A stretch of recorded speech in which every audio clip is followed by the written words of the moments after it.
بسم اللہ الرحمن الرحیم۔ شروع اللہ کے نام سے جو بڑا مہربان اور نہایت رحم کرنے والا ہے۔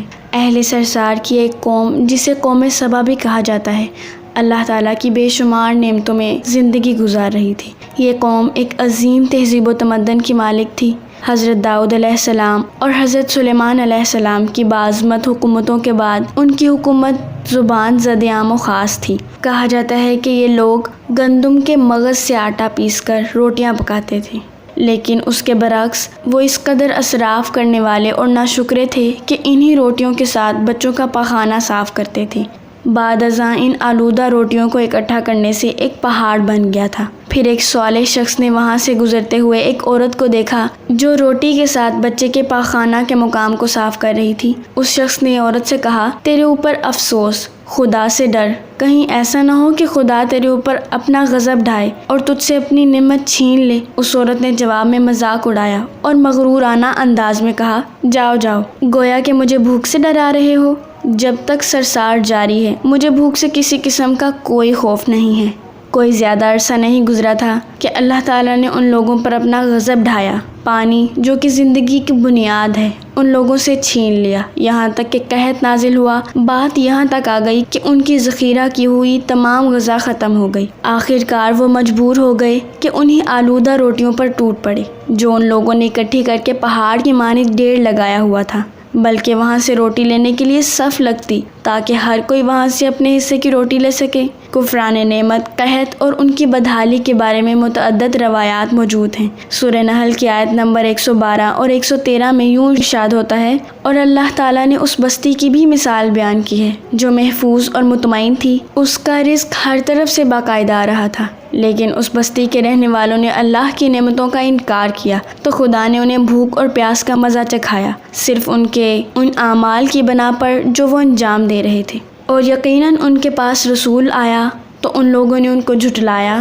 تو پھر ان تک عذاب آ پہنچا کہ یہ سب ظلم کرنے والے تھے۔ اسی قوم سبا کے بارے میں ایک اور واقعہ بیان ہوتا ہے کہ ان لوگوں نے اپنی زراعت کو بہتر طور پر کاشت کرنے کے لیے پانی ذخیرہ کرنے کی خاطر بلخ کے دو پہاڑوں کے درمیان ایک بہت بڑا بند مرب تعمیر کیا ہوا تھا۔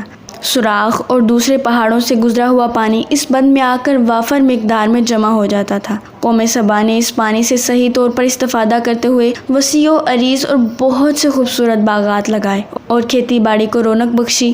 ان باغات کے درختوں کی شاخیں اس قدر پھلوں سے لدی ہوئی ہوتی تھیں کہ کہتے ہیں کہ اگر کوئی شخص سر پر ٹوکری رکھ کر ان کے نیچے سے گزرتا تو پھل خود بخود ٹوکری میں گرنا شروع ہو جاتے اور قلیل مدت میں ٹوکری تازہ پھلوں سے بھر جاتی، لیکن نعمتوں کی کثرت نے انہیں شکر کرنے کے بجائے سرمست اور غافل کر دیا، یہاں تک کہ ان کے درمیان بہت بڑا طبقاتی نظام وجود میں آ گیا۔ ان میں سے صاحب اقتدار لوگوں نے کمزوروں اور ضعیفوں کا خون چوسنا شروع کر رکھا تھا، یہاں تک کہ ان لوگوں نے خدا سے ایک احمقانہ التماس کیا جس کا ذکر سورہ سبا کی آیت نمبر 19 میں ملتا ہے۔ انہوں نے کہا کہ خدایا ہمارے سفروں کے درمیان فاصلہ زیادہ کر دے۔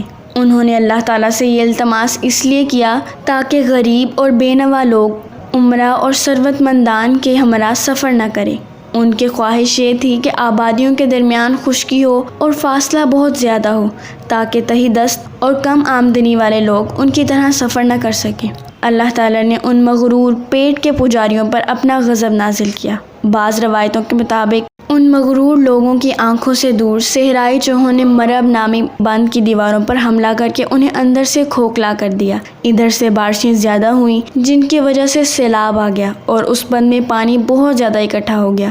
اچانک بند کی دیواریں ٹوٹیں، اس سے ایک بہت بڑا سیلاب آیا جس میں تمام دیہات، آبادیاں، مال مویشی، باغات، کھیتیاں، ان کے محل اور گھر پانی میں غرق ہو کر نیست و نابود ہو گئے۔ ان کے باغات اور زراعت میں سے صرف بیری کے درخت اور کچھ جھاڑیاں بچی تھیں۔ خوش الحان پرندے وہاں سے کوچ کر گئے تھے، جبکہ الوؤں اور کووں نے قوم سبا کے کھنڈرات میں اپنے گھونسلے بنا لیے تھے۔